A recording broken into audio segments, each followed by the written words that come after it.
27 मई 2024 मोंजेदाड़ो वादिया सिंध की सबसे कदीम तहजीब और सबसे बड़ा इलाका, रिकॉर्ड तोड़ गर्मी रिकॉर्ड की गई। वहां पे तकरीबन 52.2 सेंटीग्रेड का दर्जा हरारत रिकॉर्ड किया गया। सिर्फ सिंध ही नहीं, पाकिस्तान के 22 शहर ऐसे हैं जहां पे इस साल गर्मी की शदीद लहर रिकॉर्ड की गई।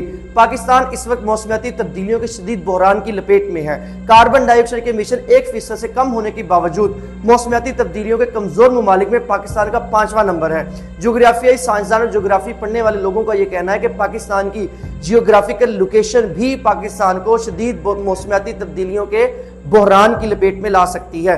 IPCC की 2023 की तस्दीक शुदा रिपोर्ट के मुताबिक 95% मौसमियाती तब्दीलियां इंसानों की सरगर्मियों की वजह से होती हैं, जैसे कि इंसानों का एक जगह से दूसरी जगह नकलो हमल करना, या हमारे पास नई नई बिल्डिंग्स बनाना, स्कूल बनाना, अस्पताल बनाना, नए नए रोड्स बनाना, जंगलात की कटाई कर देना।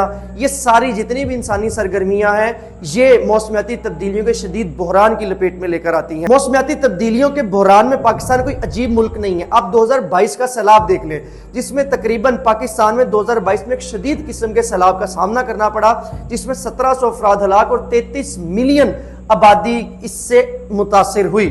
इसके अलावा बिल्डिंग जैसे स्कूल, अस्पताल, पुल, जितने भी इंफ्रास्ट्रक्चर थे, उनसे 20 से 22 मिलियन डॉलर का पाकिस्तान को नुकसान हुआ।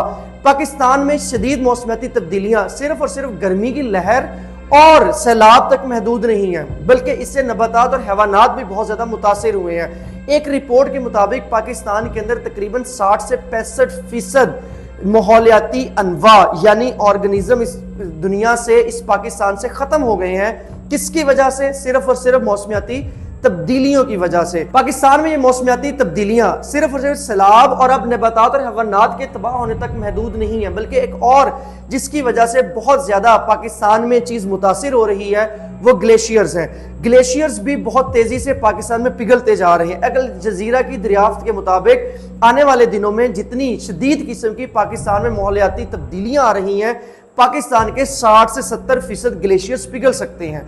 अगर पाकिस्तान के जमे हुए ग्लेशियर्स पिघल जाएंगे तो पाकिस्तान में बहुत ज्यादा सैलाब आ सकता है, जिसकी वजह से कहा जा सकता है कि इन सैलाबों की वजह से 2 मिलियन आबादी इससे मुतासिर हो सकती है। इसके अलावा 2 मिलियन आबादी के साथ साथ बहुत ज्यादा इंफ्रास्ट्रक्चर पाकिस्तान का डैमेज हो सकता है।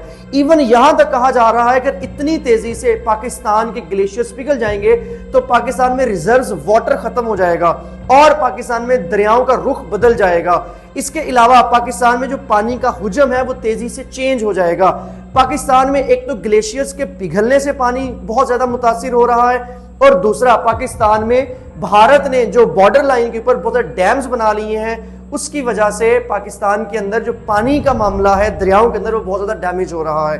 अब पाकिस्तान ने मौसमियाती तब्दीलियों को कंट्रोल करने के लिए बहुत ज्यादा डिफरेंट किस्म की चीजों को भी अपनाया है। जैसे उसमें 2022 की एक रिपोर्ट के मुताबिक, जिसमें हमने ये तय किया है कि 2035 तक Pakistan non renewable energy resources को कन्वर्ट कर देगा रीन्यूएबल एनर्जी रिसोर्सेज के अंदर, यानी एक ऐसे रिसोर्सेज जो काबिल तजदीद होंगे। जैसे हम सोलर एनर्जी पे जाएंगे, हम विंड एनर्जी पे जाएंगे, हाइड्रो इलेक्ट्रिक पावर पे जाएंगे। हम ऐसी एनर्जी इस्तेमाल करेंगे जिनको बार बार इस्तेमाल करके एनर्जी क्रिएट की जा सके। इसके अलावा 2035 तक हम 30% तक पाकिस्तान के अंदर इलेक्ट्रिकल गाड़ियां लेकर आएंगे, जिसकी वजह से बैटरी ऑपरेटेड व्हीकल्स होने की वजह से कार्बन डाइऑक्साइड की एमिशन कम से कम होगी, मजीद कार्बन डाइऑक्साइड कम रिलीज होगी, मजीद ग्रीन हाउस गैसेस कम रिलीज होंगी और मौसमियाती तब्दीलियों में कहीं ना कहीं कंट्रोल आ जाएगा।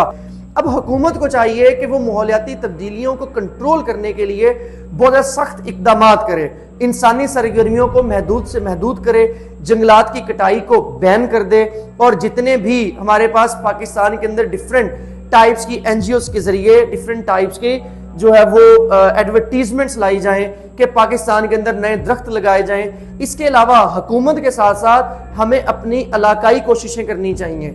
हर चीज को हुकूमत के ऊपर अगर हम डालते जाएंगे तो कभी भी हम आगे नहीं बढ़ सकते। आप इन मौसमियाती तब्दीलियों का नुकसान का अंदाजा अभी नहीं कर सकते, लेकिन आने वाले दिनों में पाकिस्तान के अंदर बहुत ज्यादा मौसमियाती तब्दीलियों की वजह से बहुत ज्यादा नुकसान हो सकता है। हुकूमत के साथ साथ हमें भी चाहिए कि हम भी अपने आप के लिए इन कोशिशों को जारी रखें। हमें जो है वो दरख्त लगाने चाहिए, ज्यादा से ज्यादा प्लांट्स को ग्रो करना चाहिए, ज़्यादा से ज़्यादा अपनी मौसमियाती तब्दीलियाँ जिनकी वजह से बहुत ज़्यादा हो रही हैं उनको कम से कम करना चाहिए, ताकि हम इनको बहुत ज़्यादा नुकसान होने से पहले ही बचा सकें। Thank you.